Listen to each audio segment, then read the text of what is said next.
Shalom teman-teman semuanya. Hari ini kita membahas firman Tuhan tentang the miracle of Jesus, atau bagaimana kita bisa memperoleh keajaiban Tuhan lebih lagi dalam kehidupan kita. Tapi sebelum kita masuk ke dalam pembahasan firman, kita doa terlebih dahulu yuk sama-sama. Bapa yang baik, kami bersyukur untuk setiap anugerah, penyertaan, penyediaan yang sudah Tuhan berikan dalam hidup kami. Hari ini kami rindu untuk alami kuasa roh Tuhan lagi. Maka itu kami minta Roh Kudus yang berbicara untuk kami, Roh Kudus yang ubah hati kami, Roh Kudus yang bantu kami untuk fokus. Kami adalah anak-anak-Mu dan kami siap untuk belajar dari-Mu. In the name of Jesus we pray. Amen. Bapak Ibu teman-teman, siapa di sini yang percaya Tuhan mampu lakukan mukjizat? Mau percaya setiap dari kita ya. Nah, siapa di sini yang mau menerima mukjizat? Saya percaya juga setiap dari kita. Nah, kalau kita lihat Alkitab itu sebenarnya memberikan tuntunan bagaimana kita bisa memperoleh keajaiban lebih lagi di dalam kehidupan kita. Nah, salah satunya kita bisa belajar dari Yohanes 2. Ini adalah kisah bagaimana waktu itu Maria dan Yesus mereka diundang ke perkawinan yang ada di Kana. Setelah mereka datang, ternyata anggur mereka ini tuh kurang atau sudah mau habis. Mereka kekurangan anggur.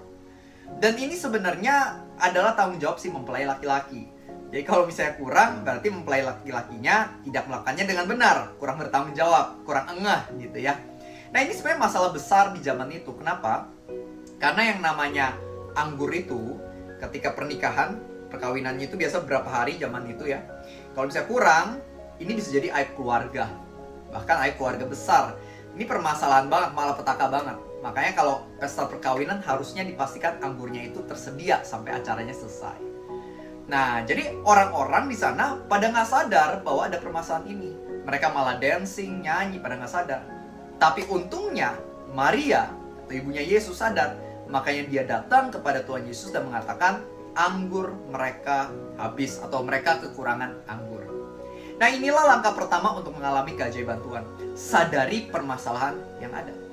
Sadari permasalahan yang ada. Banyak orang hari ini nggak bisa mengalami perubahan, nggak bisa mengalami keajaiban, karena mereka aja nggak sadar ada hal yang harus diubah, ada hal yang mereka tuh butuh keajaiban sebenarnya. Contoh, pasangan saya, dia S2 psikologi, jadi ada tugas-tugas dia harus ke penjara untuk interview dan lain-lain. Dan dia menemukan ada, anggapnya orang masuk penjara, dan mereka sadar, mereka udah melakukan kesalahan, makanya mereka mau berubah setelah masuk penjara. Tapi ternyata ada juga orang-orang yang masuk penjara, tapi masih merasa mereka nggak salah. Ada yang udah pernah masuk karena kesalahannya, dan singkat cerita, udah bisa bebas. Udah bebas, melakukan kesalahan yang sama lagi. Masuk lagi. Di dalam penjara, masih berencana melakukan kesalahan itu, karena bagi dia, itu bukan sebuah permasalahan atau kesalahan. Dia masih menganggap itu baik-baik aja, atau nggak apa-apa gitu. Nah, ada yang tipe seperti itu. Dia nggak sadar akan permasalahan dan kesalahannya. Nah, tipe yang kayak gini, sampai kapanpun, nggak akan pernah berubah. Dia harus terlebih dahulu sadar, ada permasalahan yang harus dibereskan. Begitu pun dalam hidup kita. Kadang-kadang kita nggak sadar permasalahan kita itu sebenarnya apa. Makanya kita butuh pertolongan Tuhan yang pertama dengan cara berdoa. Berdoa. Mazmur 139, ayat 23-24, Raja Daud mengatakan, "Selidikilah aku ya Tuhan. Kenalah pikiranku, ujilah aku, kenalah hatiku. Apakah jalanku serong, dan tuntun aku di dalam jalanmu yang benar." Raja Daud ngerti, dia kadang-kadang gak sadar akan permasalahan atau kesalahan dia. Makanya dia minta, "Tuhan, tolong bantu aku supaya aku bisa sadar." Nah, begitu pula dalam hidup kita. Coba sehari-hari doa. Nanya ke Tuhan, apa yang masih kurang tepat dalam hidupku? Aku pengen tahu, aku pengen berubah. Minta pertolongan Tuhan supaya kita sadar. Yang kedua, kita bisa baca firman. Karena pada 2 Timotius 3 ayat 16-17 dikatakan, firman Tuhan itu bermanfaat untuk mengajar, menyatakan kesalahan, mengoreksi kelakuan, dan mendidik orang-orang dalam kebenaran, supaya tiap-tiap kepunyaan Tuhan dapat diperlengkapi untuk melakukan pekerjaan baik. Jadi baca firman sehari-hari, maka kamu akan semakin mampu membedakan mana yang benar, mana yang salah, mana yang dari Tuhan, mana yang bukan dari Tuhan. Semakin kamu baca firman, kamu akan semakin tahu. Begitu pula dalam hidupku, seringkali ketika baca firman, saya diingatkan, disadarkan, ditampar sama firman, bisa dibilang seperti itu. Daripada kita sehari-hari cuman baca gosip-gosip yang ada di sosmed, Itu kita nggak akan tahu kesalahan pribadi, hanya akan tahu kesalahan orang lain doang. Lebih baik sadari kesalahan pribadi dengan cara baca firman. Jadi itu yang pertama, sadari kesalahan atau masalah kita. Yang kedua adalah datang ke tempat yang tepat. Contohnya Maria datang ke Yesus, dia datang ke tempat yang tepat. Kesalahan banyak orang adalah mereka tidak datang kepada Tuhan. Mereka mungkin diem-diem aja. Saya kenal orang, waktu itu dia cerita masalah dia, saya udah ingetin dia doa, baca firman, datang ke gereja, you need God. Tapi bulan depan pas ketemu lagi ngobrol, saya tanya gimana masalahnya. Dia bilang, masih parah bro. Saya tanya, udah 1 belum sehari-hari? Tahu dia jawab apa? Belum. Cuman seminggu pertama aja dia doa, dia ke gereja, tapi habis itu udah enggak, udah lama berminggu-minggu sudah enggak doa, sudah enggak ke gereja. Saya bilang mau gimana? Seharusnya kamu cari Tuhan, itu enggak cuma sekali, tapi terus menerus. Begitu pula dengan kita. Maka itu kalau kamu butuh pertolongan dan keajaiban, beneran datang dong ke Tuhannya. Atau kesalahan yang kedua, kadang-kadang kita mungkin datang ke Tuhan, tapi juga datang ke dewa-dewa lain. Ada waktu itu seorang anak muda masuk ke taksi, dia kaget, dashboard mobilnya ini penuh dengan simbol, patung, ayat dari berbagai macam agama dan kepercayaan. Ditanya, jadi bapak sebenarnya kepercayaannya apa? Supir taksi ini bilang, ya doa aja ke semua, ntar lihat aja siapa yang jawab gitu katanya. Jadi bukan cuma ngandalin Tuhan Yesus, tapi segala macam dewa dan roh diandalkan. Ingat baik-baik, pada Keluaran 20 ayat 3, perintah pertama dari hukum Taurat Tuhan apa? Jangan ada Allah lain padamu di hadapanku. Tuhan gak tertarik menjadi salah satu dari banyak. Tuhan Yesus hanya tertarik menjadi satu-satunya.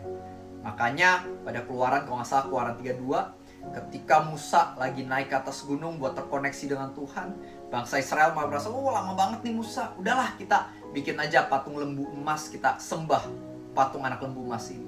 Itu bikin Tuhan sangat sakit hati dan sangat marah. Jangan sampai kita melakukan kesalahan itu. Datanglah ke Tuhan dan biarlah dia menjadi sungguh-sungguh satu-satunya sumber pengharapan sejati dalam hidup kita. Yang ketiga, setelah kita sadari masalah, kita datang ke tempat atau sumber yang tepat. Yang ketiga adalah taat akan arahan Tuhan. Pada Yohanes 2 ayat 5, Maria bilang kepada para pelayan, apa yang Yesus katakan untuk kamu lakukan, lakukanlah. Dan pada ayat 8 dikatakan Tuhan Yesus perintahin para pelayan untuk bawa yang namanya tempayan isi air, cedok, dan bawa ke pemimpin pesta. Ini tuh langkah iman loh. Karena tempayan berisi air ini tuh bukan air minum. Itu adalah air untuk membasuh kaki, atau membasuh tangan, pokoknya membasuh badan. Kalau aku bisa kasih perumpamaan tuh kayak kita yang suka makan mungkin di tendaan, di jalan, atau seafood yang suka ada mangkok kecil silver tuh ya. Dalamnya kan ada air, terus kayak ada jeruk nipis sedikit ya. Itu apa? Diminum nggak? Enggak ya, itu bukan lemonade, bukan lemon tea. Itu anggapnya air obokan ya kan? Buat kita bersihin tangan. Coba bayangin kamu bawa itu air yang ada di mangkok silver kecil itu, kamu kasih ke bos atau atasan kamu. Kamu bilang, Pak, minum pak, minum pak. Bisa digampar sama atasan kamu, ya nggak? Nah inilah yang Tuhan Yesus minta buat mereka lakukan waktu itu. Butuh iman loh untuk mereka melakukannya. Tapi mereka tetap lakukan karena Tuhan Yesus yang suruh. Dan apa yang terjadi? Miracle happen ketika si pemimpin pesta minum. Dia langsung panggil mempelai laki-laki. Biasanya orang itu sediain anggur bagus, orang udah puas minum, baru anggur jelek. Ini anggur yang super bagus, super terbaik, kok kamu simpan sampai akhir. Nah teman-teman, jadi inilah kuncinya, yaitu kita taat. Kadang perintah Tuhan itu gak make sense, gak masuk akal, sulit, menantang. Tapi kalau kamu tahu itu Tuhan yang suruh, just do it, maka kamu akan melihat mukjizat mulai terjadi. Dan teman-teman, sedikit aja aku pengen teman-teman buat ngerti juga. Ini menarik banget loh, ini mukjizat yang menarik. Mukjizat permulaan Tuhan Yesus ketika dia mau melayani. Kenapa air ubah jadi anggur? Kenapa nggak mukjizat lain yang lebih spektakuler sebagai mukjizat permulaan? Kenapa nggak api dari langit?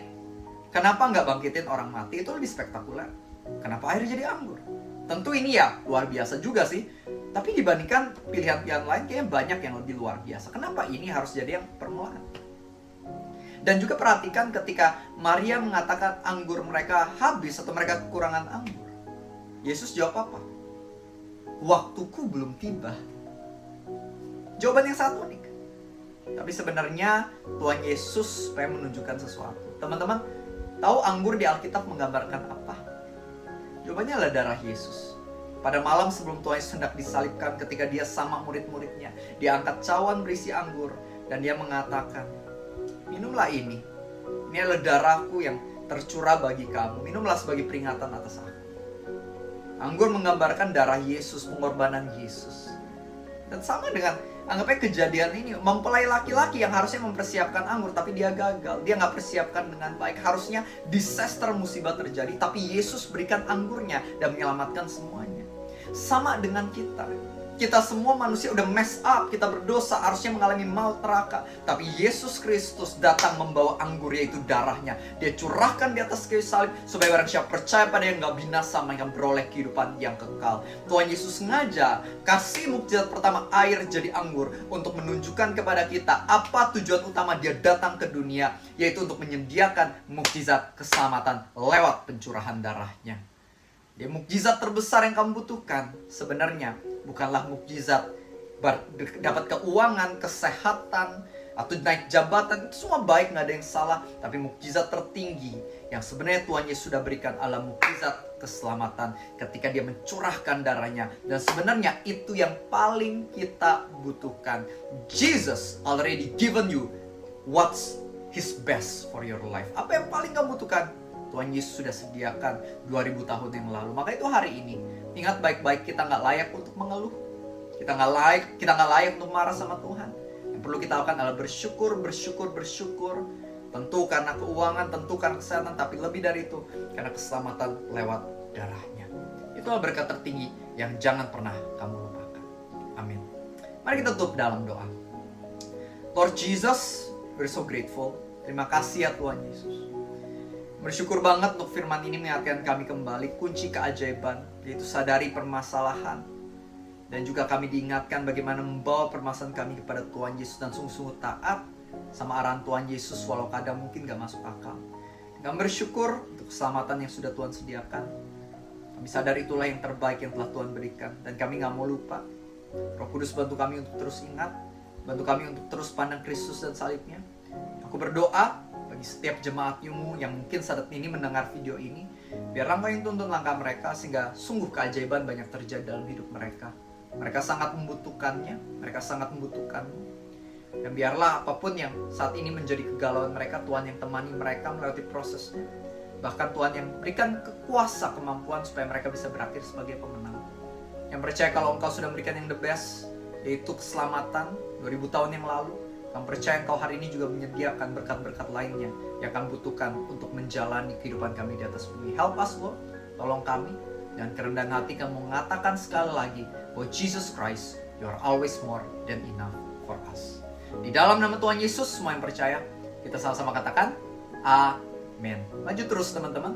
Dan jangan lupa, kalau teman-teman belum subscribe, langsung klik tombol subscribe, klik tombol lonceng, karena aku bakal upload renungan baru setiap hari jam 6 pagi, supaya setiap hari kamu bisa dengar firman, supaya kamu bisa diberkati olehnya. Jangan lupa share untuk teman dan keluarga, karena kamu juga bisa menjadi saluran berkat mukjizat Tuhan bagi sesama. Bagi yang mau buku, langsung aja cek di dalam kolom komen, caption, itu ada link Shopee. Kamu bisa dapatkan buku-bukuku, aku ada nulis 9 buku rohani dengan tema berbeda-beda. And I believe it will bless your heart. Ya, ada yang namanya jujur sama Tuhan, keintiman dengan Tuhan, dan lain-lain. Kamu bisa cek aja, atau mungkin bisa kasih sebagai gift untuk teman dan keluarga yang ulang tahun. Oke, semoga bisa menolong, and see you next time. God bless you.